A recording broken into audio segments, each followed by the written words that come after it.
alhamdulillah. Assalamualaikum warahmatullahi taala wabarakatuh. يا إلهي اغفر لناظمها واسمح لخاريها وللذي حضر وأمهم بخفي لطف وكفيهم نوائب الدهر ما أفاتي الكدرة أجب دعاهم وأجل بالذي طلبوا بجاه أحمد ما أصابي الخيرة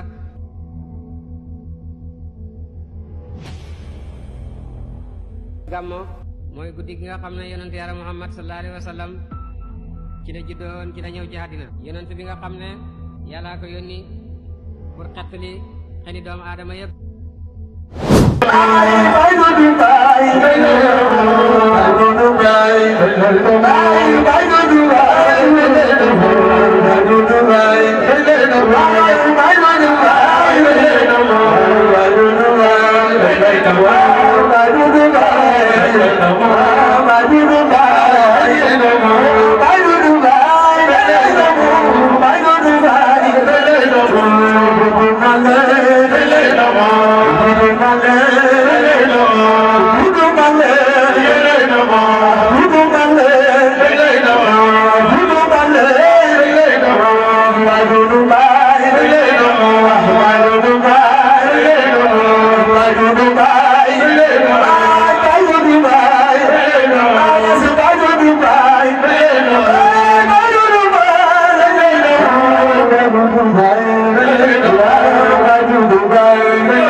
Allah